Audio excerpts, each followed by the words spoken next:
Everybody, it is Rosanna here, reclaiming her name as Rosanna, founder of Rosy Glow, and I just wanted to connect with you really over what seems to be a lot of anxiety flying through the ethers at the moment.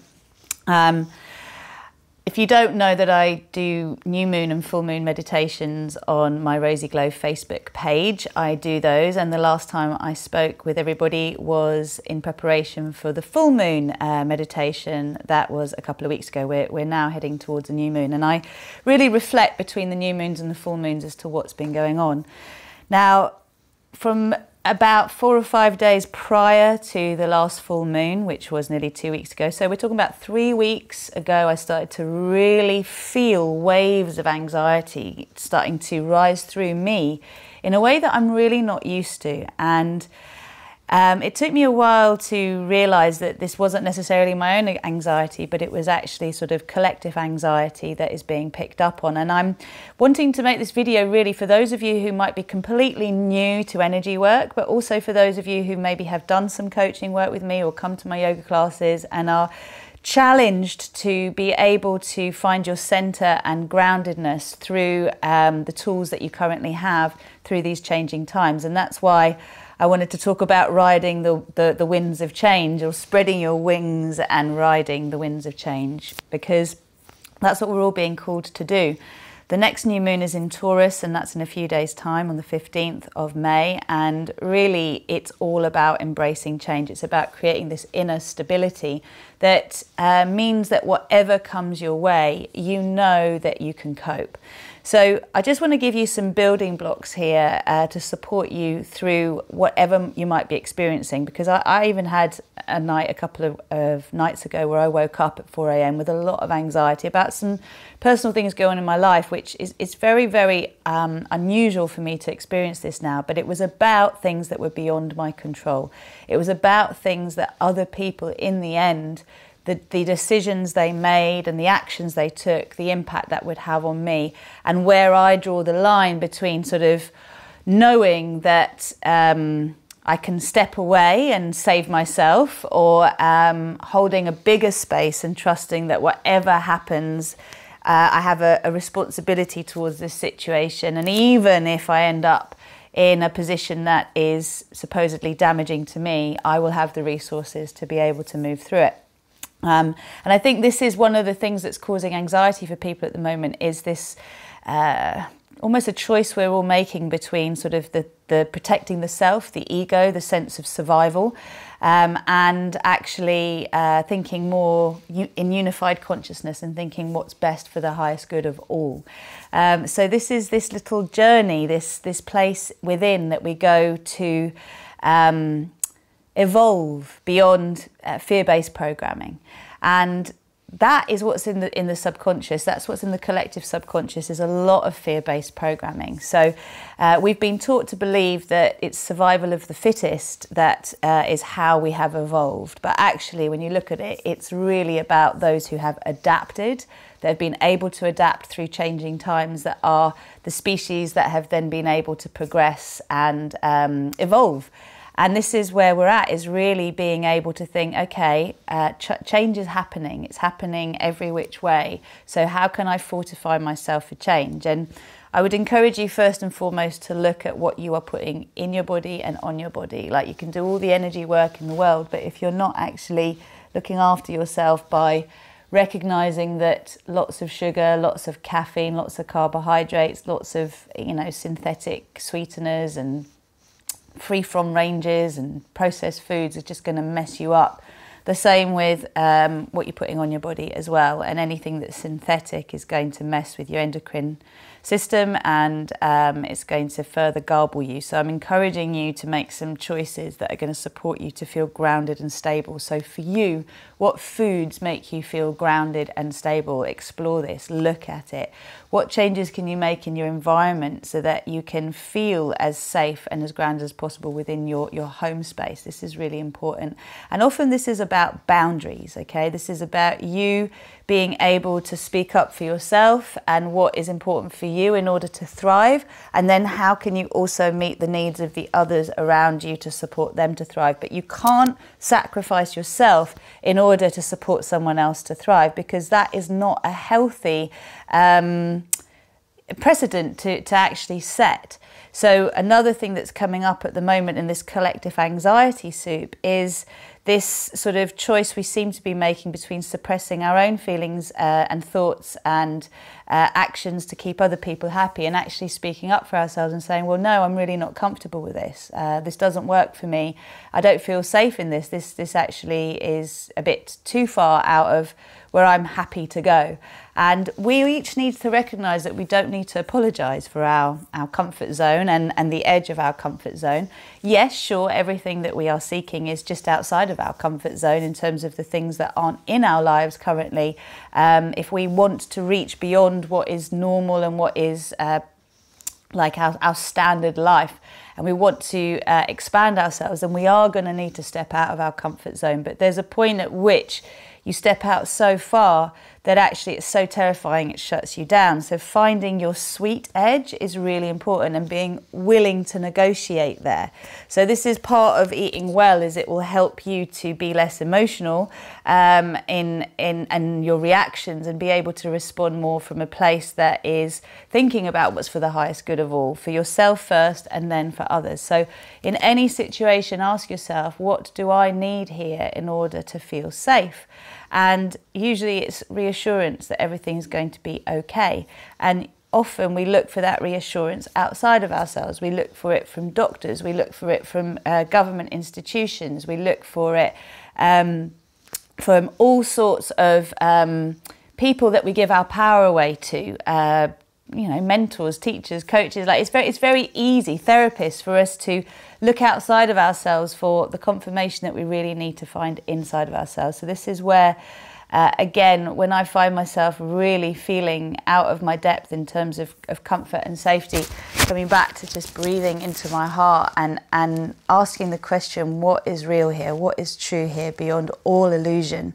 And in inviting an awareness that you can create your own inner safety. So as you unplug from external authority and you start to connect to your own inner wisdom, your own intuition, your own inner authority, recognizing that if you haven't been putting great things in your body, then it could be quite distorted. But still, when you set an intention to connect to your superconscious and you ground yourself, which something as really simple as bringing your attention to how your pelvis feels, whatever it's sitting on, how your feet feel as you press them down into the earth, and just bringing yourself out of your head into the sensations in your body, accepting that you're recognizing anxiety or stress within your being, recognizing also that perhaps you're resisting that and you're angry about it and you don't want to feel like that, and then sort of digging deeper to a place of self-approval, self-acceptance through changing times, because this is what we're doing. We're unplugging from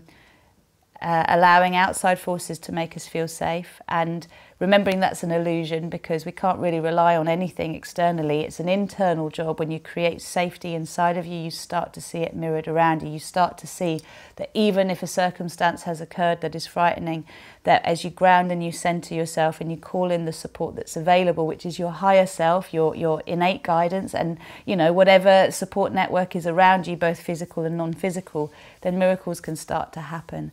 But the more we press the panic button, the more we kind of recognize we're anxious and then look for more reasons to be anxious and kind of build a whole profile around anxiety, the more anxious we're going to feel. And that's when we reach for the substances that we reach for to make us, well, for pain relief really. So whether it's ice cream, chocolate, tobacco, alcohol, whatever it is that you might use to kind of numb yourself out. You know, even if you find yourself reaching out for these things, just remember what you're doing is trying to make yourself feel safe. And none of these things are going to make you feel safe. That's an inside job. So as you seek to reach within to cultivate that inner safety, then you will start to be able to calm yourself down. Sugar definitely gets your adrenaline spiking. So just remember that. If you are getting a lot of like anxiety spurts or surges, then really look at what's going on, and maybe increase the fat and the protein in your diet, reduce the sugar and the carbohydrates. That's like really essential, because I know lots of people do lots of wonderful energy work and meditate and do all these things right, but they're not really looking at the basic building blocks of what they're putting in their body. So please do take note of that. And then anything you do on top of that will be really helpful. When I have tapped into what I need in those really, really anxious moments, I've realised that I have not been cultivating my own energy field enough. I've been allowing myself to go into new environments without having sort of made sure that I'm grounded and centered and present myself for whatever's going to come my way. So that daily practice of checking in with yourself, of hooking up to Source, to Gaia, and making sure that you are really coming back to yourself no matter what, and asking your heart what you need. In the end, it's usually just the message that no matter what happens, everything's going to be okay. And that is the truth.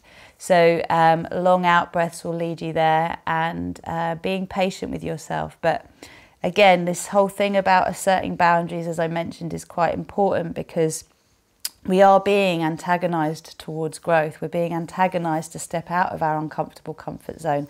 And that's the place we're used to being, because it makes us feel safe, but it's not particularly inspiring. It's not particularly exciting. You can just plod along, carry on as normal, but it almost feels like something's missing, because you're not really self-actualizing. You're not really stepping into your fullness. You're not really going, okay, how can things be better than this? Not that you're seeking constantly to have change for change's sake, but just to make sure that you are reading your own emotional map, your own emotional climate control, and just seeing what's going on. So preparing for the weather that's coming ahead, and preparing, adapting to how you're feeling. So adapting to what you're going to be doing in your life to support how you're feeling. For example, if you're feeling stressed out, then adding more things into your life isn't going to help you to relax. Perhaps it's time to say no to a few things. And even just preparing to do something like that. So preparing to say no if you're not used to saying no. And if you've got a lot of energy in your life from saying yes and being, the person who accommodates and says yes and is the people pleaser, and you're now finding the strength within you to say no, it can again it can be anxiety building in itself, because you're cultivating a new muscle that you haven't flexed before. So these are all opportunities for growth. This is what I'm sort of trying to say, is rather than trying to push anxiety away and saying, oh, I don't want to feel like this, something must be wrong. Check in with what you're putting in your body, what you're putting on your body, whether you're, making sure that you are plugging into Source, into Gaia, to your own higher self. Do all those things. Those are your basic maintenance self-care work, but also then allow yourself to learn from what's happening, from the anxiety that you're feeling. One thing I've really noticed that this 3-week period has been about for me was being able to witness the patterns in others, that particularly close to me, family members or people I'm used to being in proximity with, and being really triggered by their patterns, and seeing how, one person, say an older family member, plays out a pattern, and then that gets played out by a younger family member in a slightly different way, and then you're seeing distortions of it around you as you're waking up and more aware of yourself. And then you look at yourself and you're like, oh my goodness, I'm doing that in my life too, but I've distorted it so much that it doesn't even look like that. It looks completely different, but in essence it's the same thing. So accountability, being able to see things that maybe you haven't seen before, and being able to love yourself through the discomfort of what's coming up for you, both in the way we might judge others and also in the way we judge ourselves, but also in the way that we're showing up for ourselves and showing up for others. Do we actually suppress ourselves in order to keep others happy? Or are we sort of super defensive as a way of trying to protect ourselves? There is a middle ground. And the more you work with the consciousness tools you have, the more you'll find that. So I'm inviting you to open to the gifts that whatever emotions are being triggered in you at the moment have to give you. So if it is anxiety, let that be what teaches you now about how you can manage yourself better, how you can learn from this emotional state, and how you can support yourself into a better feeling state. But recognizing that it's not necessarily your own anxiety, it might be that you are picking up from others. So those of you who've done energy work, if you are feeling particularly triggered, anxious, nervous, frightened, whatever, then it's really important you check in with your boundaries. That's your outer sphere, the outline of your physical body, your core line. You may also find another pattern is finding itself within the sphere. So for me, it's a diamond shape, but you might be seeing a 6-pointed star. Just really start to pay attention to the sacred geometry that's coming to you in your intuition and work with it. But remember that the sun is our local power source. The source of all that is comes through our sun. And in the same way as the earth is ascending, we're not so much connecting to the center of the earth in terms of the old earth paradigm, the 3rd dimensional paradigm, but as we connect to our earth chakra, which is about 3 foot deep in the earth, we then access the consciousness that reminds us that the whole universe is in our own hearts. I am the one self I am. So Gaia's heart is within our own heart now, and you can kind of make that connection between your earth chakra and your heart, and allow this feeling of stability, security, all of the sense of safety that you want to cultivate, rising up through your body and strengthening you from below, just like you're being strengthened from above. Ask for what you need, give thanks for it as though it's already come your way, and really be aware of the thoughts that you're thinking externally, that they are also a projection of thoughts you are thinking towards yourself internally. So being willing to practice radical self-love, radical self-forgiveness, particularly if you're being challenged on the outside to not stand with your integrity and your values, but you're being challenged to maybe